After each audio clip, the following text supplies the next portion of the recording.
Welcome to another episode of The Raw Truth. As always, I'm your host, BX Bad Boy, and I'm joined by my co-host and son, Jay Rocca. Hello.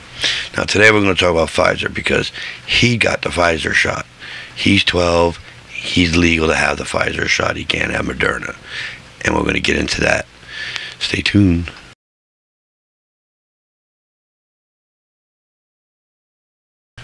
As I said, my son got the Pfizer in his arm, and as he tapped it earlier. So I had a conversation with his mother, and she was more than willing, even though she was reluctant to begin with. So it's an experiment, what she said to me. But she actually said that she was going to try to get it too. That's the other part. Now she's saying she wants to get it too, which is a good thing, but just weird because it's odd. Because out of nowhere, she's just like, "Oh yeah, sure, I'm totally fine with it." Before, you weren't saying that. Yeah, she made claims that if it wasn't FDA approved, she wasn't doing it, and she's against it. And all of a sudden, I guess maybe whatever happened, she changed her mind. So anyway, the child wanted it. I wanted him to have it, so I took him yesterday. Or excuse me. Yeah, it would be yesterday. Today is Saturday for another half an hour. So Friday, I took him for a shot. As I previously discussed. It seems like Sunday because we slept during the day. Well, it's almost midnight, so it would be Sunday. So as I previously discussed, there was no... Do you mind? I am speaking. I don't think they want me to make you scream. And I don't think you want me to either. So as I was saying before I was really interrupted, that they didn't rush the vaccines. Well, maybe Johnson & Johnson did. But Pfizer and Moderna didn't rush them, even according to the nurse. The nurse repeated exactly what I told my son verbatim. They rushed the red tape. That they rushed the red tape, the gap of people that's supposed to be discussed with, which are a bunch of derelicts that aren't even doctors. They just read whatever the report says, and they go with whatever the doctor suggests. There should be like a maximum of 5 people that they should be talking to. They're talking somewhere around 30. Yeah, so they cut out a lot of that red tape, but not any of the testing and procedures that require for a vaccine. And just like I said, they already had a basis, a foundation for that vaccine, and they just built over it. So, even the nurse said it. She got it. Now my son has it. I have the Moderna. Now, for those, what's the word I'm looking for? We'll call them politely skeptics. The reason why Moderna is not for his age, which is 12 and up, and is only 18 and over, because they haven't done any testing for minors. Literally, that is the only reason at this moment. Pfizer was like, It's a good thing I'm talking. Yes, I know, I'm sorry, but I need to... No, you don't. I'm speaking. You need to learn to stay quiet. Because you just interrupted as if, meh. I taught you better manners than that. You're making yourself and me look bad.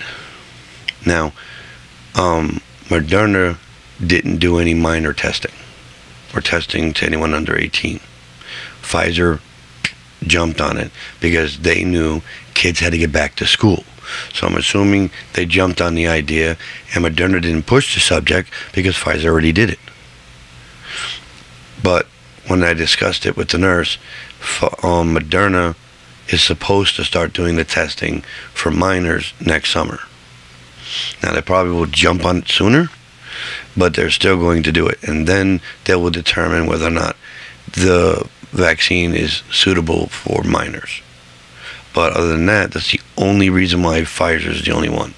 I don't really want to talk about Johnson & Johnson because I still think Johnson & Johnson is dangerous. Not like rarely dangerous, like the other 2 vaccines have side effects, and some people were seriously ill, some people weren't. With the Johnson & Johnson, they had some rare illnesses or rare conditions, which to me, you can't say that, and then that makes it safe. Would not recommend. I definitely wouldn't recommend it. But that's why we're not going to talk about Johnson & Johnson, because I don't care if it's suitable for minors. No. If it was the only one suitable for minors, he wouldn't be vaccinated at all. So he got vaccinated yesterday, like I stated, and his next vaccination will be on the 6th of next month.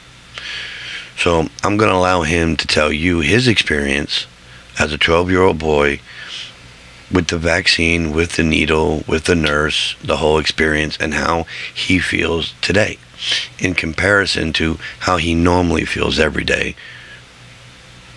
So you can see it from a 12-year-old's point of view, because nobody wants to talk to children and that have been vaccinated and ask, what do they think? It's always, what do the adults think? Children are just as valuable and important as us adults, because they're going to become us sooner or later. So if they don't have an opinion that we listen to, then what's the point? So by all means, Jay, tell everyone your experience from your own perspective, from before you got the shot, the feelings you were running through before you got there, the feelings you were running through when it came to actually getting the shot. If you like, I can ask you questions. Okay. Or you want to just tell your story? Ask questions, be like an idiot. Okay. So I think question number one is the most important. How'd you feel leading up to the vaccine? Meaning the time from the moment you were told we're going to get you vaccinated and the moment you got vaccinated, that gap. Excited yet slightly scared.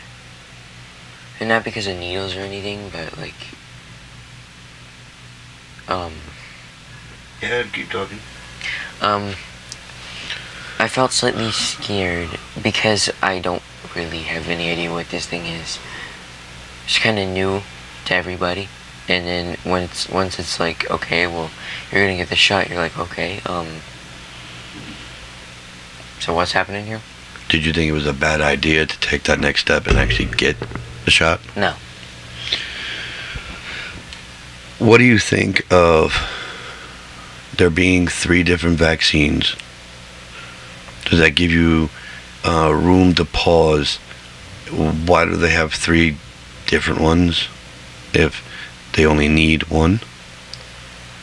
I don't exactly know why they have 3 different ones. I'm not exactly complaining about it, but I mean, there's different kinds, and with Pfizer and Moderna, there's just slight differences. Correct. And Johnson & Johnson, there's a lot of differences.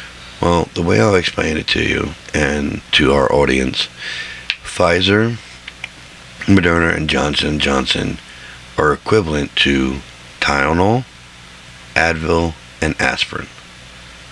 Now, all 3 have quite a similar purpose, but they also have 3 or 4 major differences. Like, one, aspirin will thin your blood.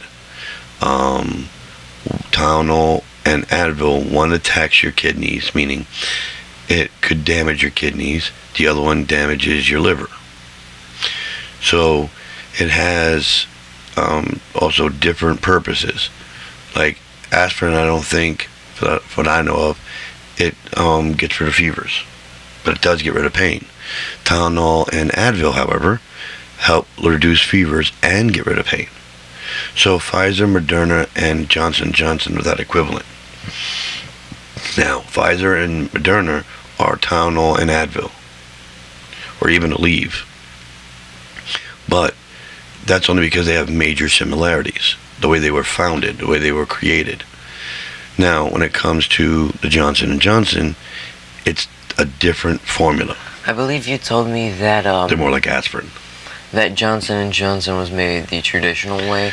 Yes, it was definitely made a traditional way that vaccines were, where they use a similar virus or the virus in a dead state, allowing your body to recognize it and dispel with it without the consequences. Though There's a problem. our body can reactivate it or receive symptoms from it.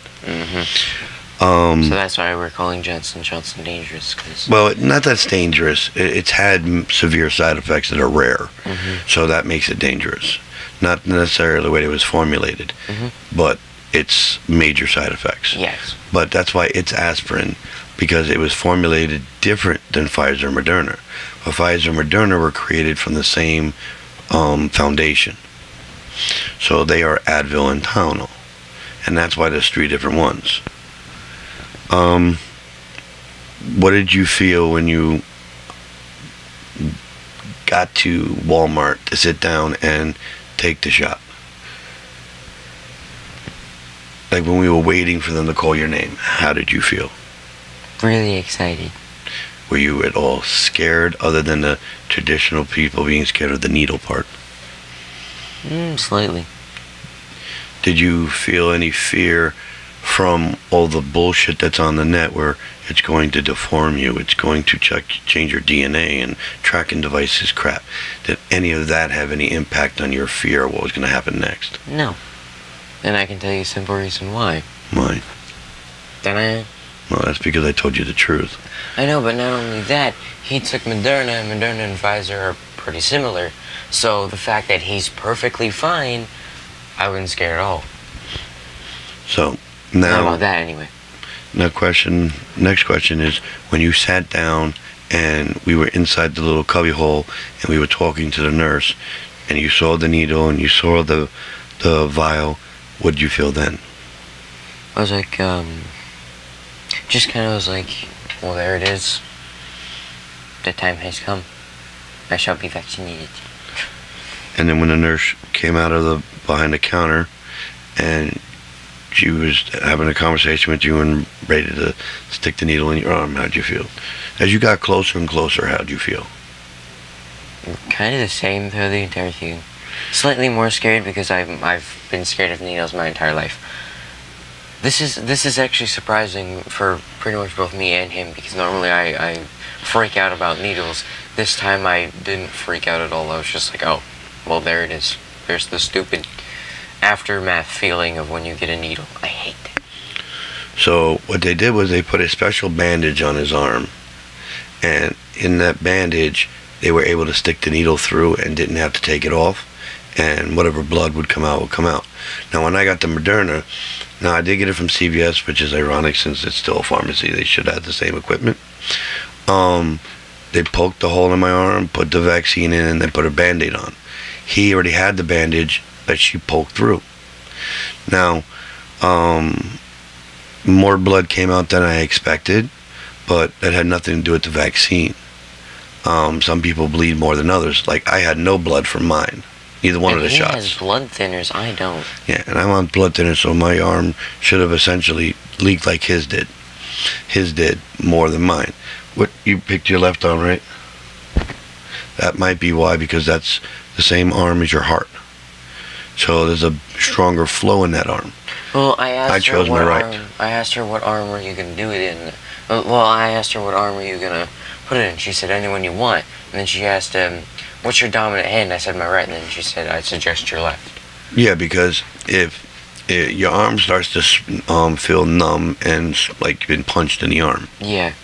So it doesn't like hurt like that, but it just feels numb like that. Yeah. So she wanted to use the arm that you would use less, figuring that you might go from the the soreness.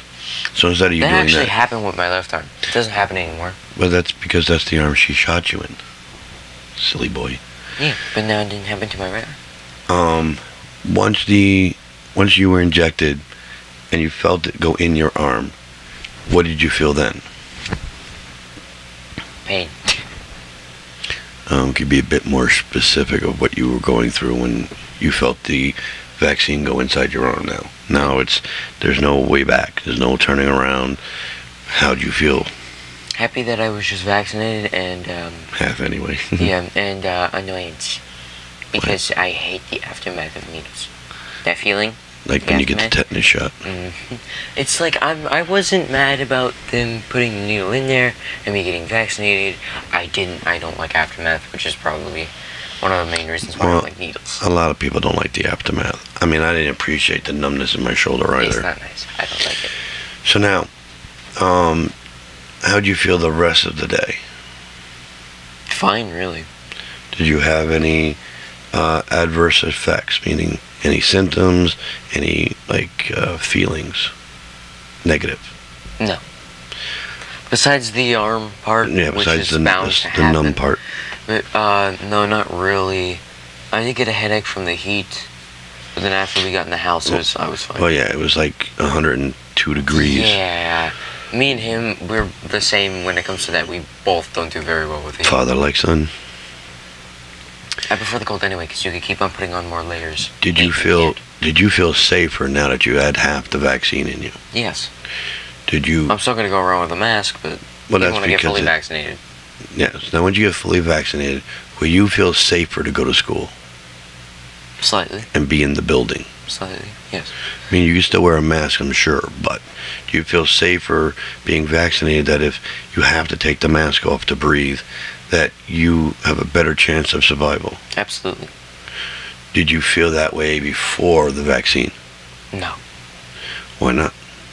Because the vaccine basically guarantees survival. It guarantees a better chance of survival, yes. Because the virus will be weaker in your system with the vaccine than without it. So, yes. But I didn't have the vaccine, and this apparently affects children weird. It does. So... Well, the child's physiology is different than adults, so it's going to have a different effect. In some cases, no effect at all. So... But, yeah. So now that once you're fully vaccinated, which you'll be vaccinated before you go to school, because it'll be August 6th when you get your next shot, do you feel like, now I don't need to stay home, now I can go to school? No, I can, but I wouldn't prefer it. Even with the vaccine and the mask? Why is that? Just feel safer at home. It's not even about, like, I want to stay home just because of school, and school's easier at home. Because let me give you a heads up, it's not. It's so much worse when you're at home. Nothing works the same way. But if I had a choice to stay home, I would stay home. Just because I feel safer. I feel better about staying home. Even with vaccines and masks and everything. Because there's still a chance. At home, there's a less of a chance. What would make you feel safe enough that you would want to go back to school without given a choice? Meaning, if you were given the choice, you would choose school. What would make you feel safe enough to do so? Kinda nothing. Because this is like serious. Well, it is serious, but every serious thing has a quote-unquote solution. Yes. So if we have the solution... And thankfully we're getting that solution because of all these vaccines. But that's what I'm saying. If we have the solution and everybody in the school is required to use said solution, why would you not feel safe at that point? There's still a chance.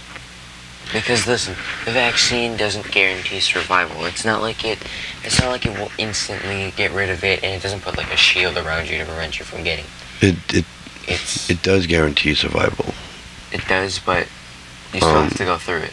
Yeah, but you'd have to go through it regardless, if you ever catch it, period. So, you're saying there's... But like, humans, we're not done with this thing yet. I know you're in the middle of feeling on the subject, but I want to put this in perspective in this conversation. You're saying the thing that'll make you feel safest is everybody being vaccinated, but you still don't feel safe because it's still dangerous.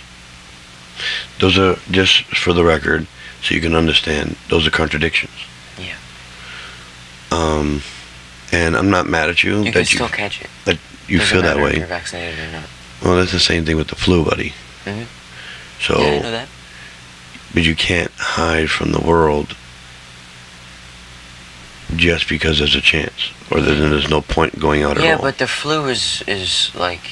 Well, this is a flu. This will become similar to the flu. Well, let's get this straight. This is a flu. A flu is a virus. Let's just make sure that's on the table. This is just a deadliest of the two. This is why that I keep on getting mad at people. Like, before, when this thing was starting, my mother said, this is nothing to worry about, because people die more from the flu every year. And, well, there's two things I gotta say to that. One, the flu's been around for a lot longer than this thing has. This started in 2019. The flu has been around for a lot longer than that. No, see, what your mother's talking about, each year, people die from the flu. More than COVID, supposedly, which is, in my eyes, a load of crap. But not only that, the COVID causes pneumonia as well. So does the flu. Here's the difference. Yeah, but like not... Here's the difference. The flu, during the flu season, we don't go into quarantine.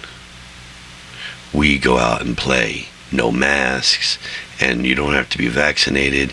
You can dance around like a bunch of fairies. But with COVID, we went into quarantine. Masks were required in most places, and people are actually taking the vaccine. So if there was no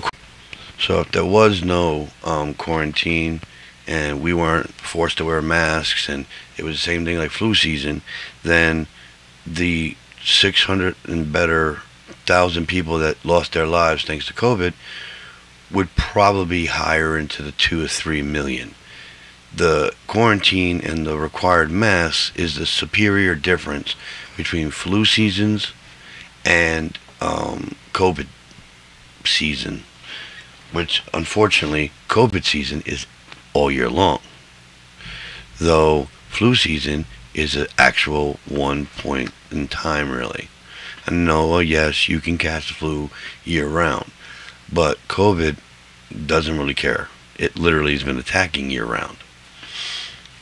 Whereas the flu is only really in the winter most of the There is an actual season at the strongest point of the flu outbreak because of the weather. COVID's like, weather's weather. I'm here to stay. What's good? I'm gonna kill you. Correct. And so if you take out that quarantine and take off the masks in the same scenario, repeat it again, COVID would have probably wiped out at least 2 million Americans. And that's just the Americans. We're not even talking about across the aisle. There's something I want to say, but it has nothing to do with the topic of this video. And what would that be, child? Well, my mother had said something. Talk normal, please. My mother has said something. Which was? Is that Joe Biden is just picking up where Trump left off. Trump has done all the things that Joe Biden is doing, but he never had time to finish it.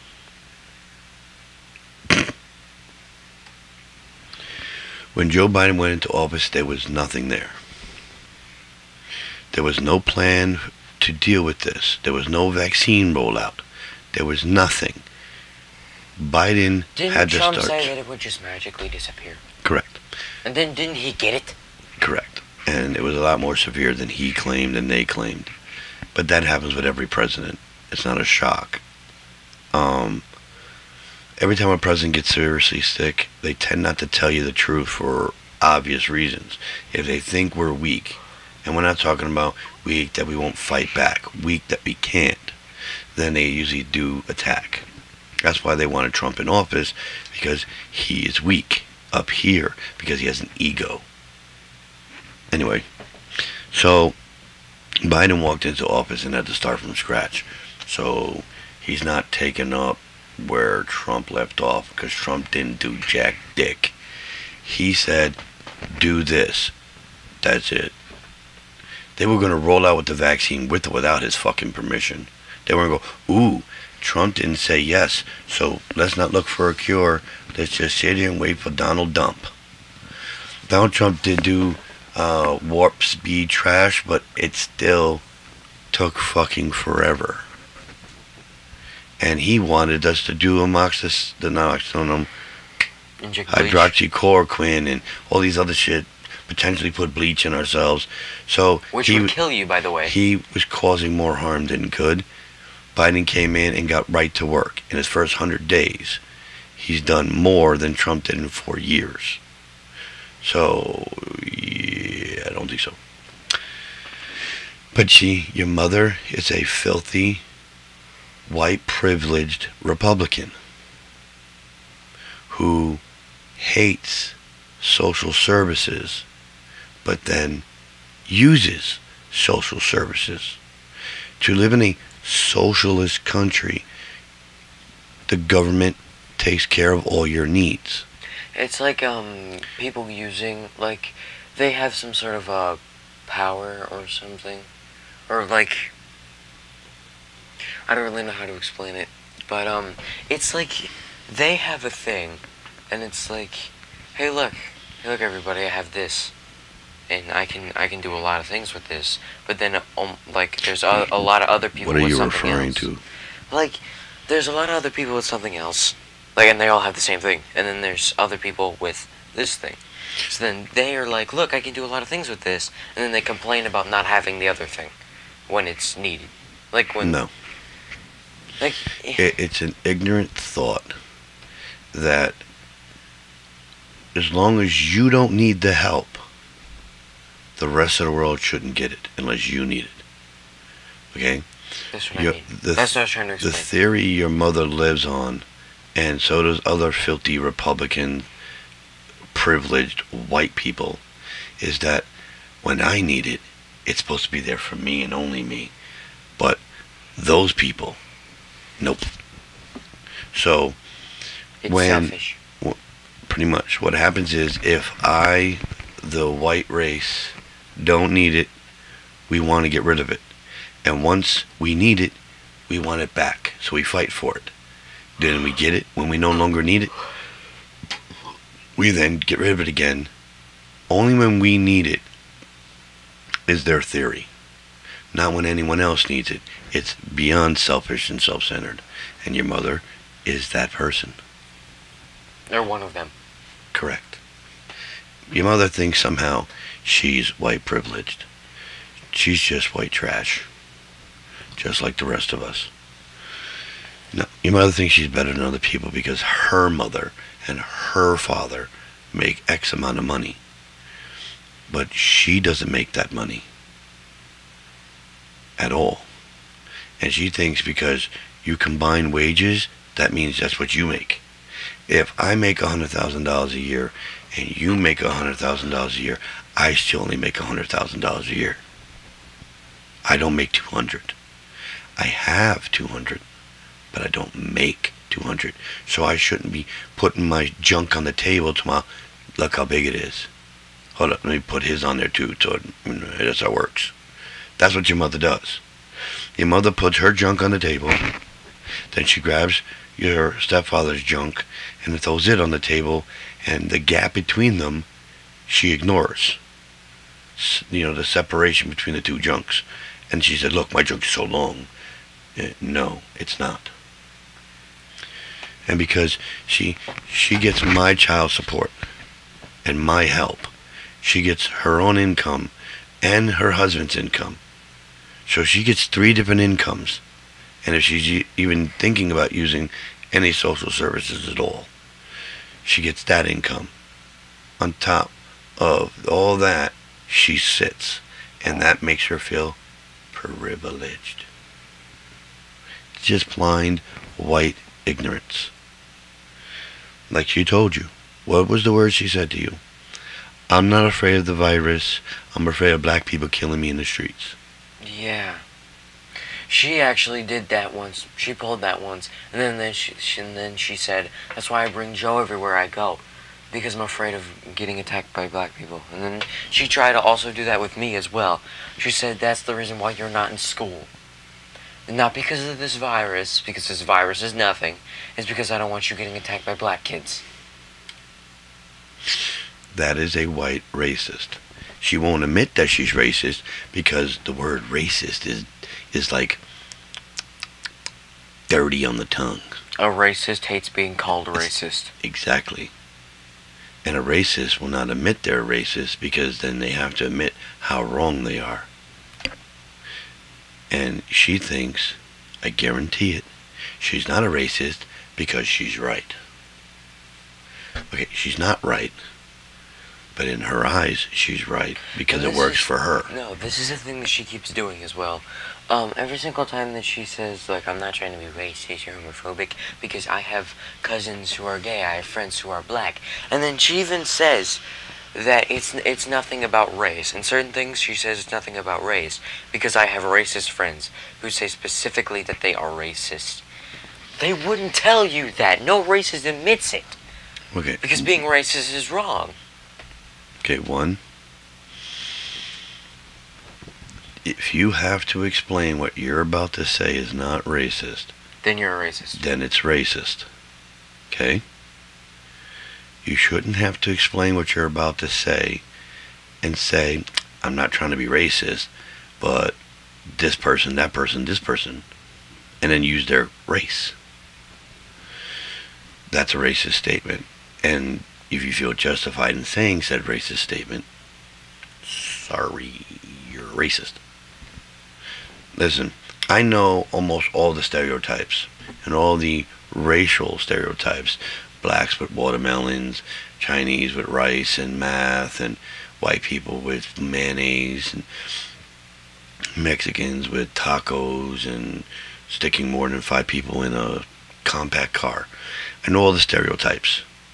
But I don't go, not being racist, but blacks like watermelons.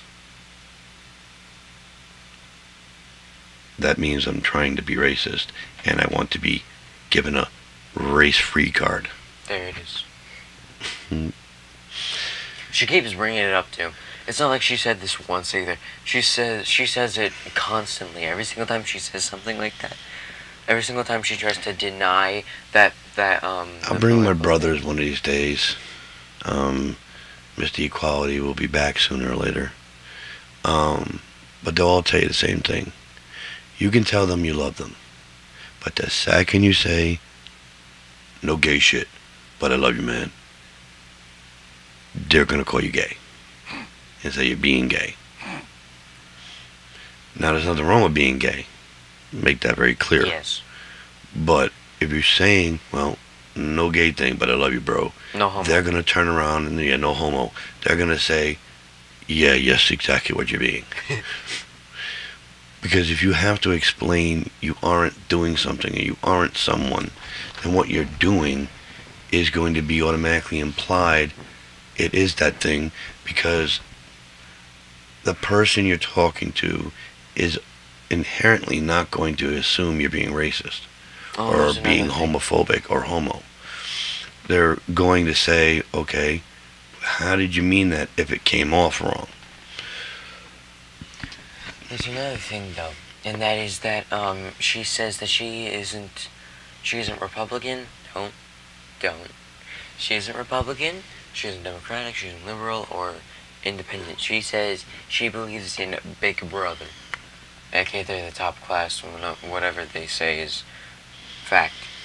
In which case that is wrong, because she always denies that almost everything Joe Biden says. And she says that everything Joe Biden is doing, Trump already did. I'm pissing him off, but I'm not meaning to. We must refer back to rule number 3.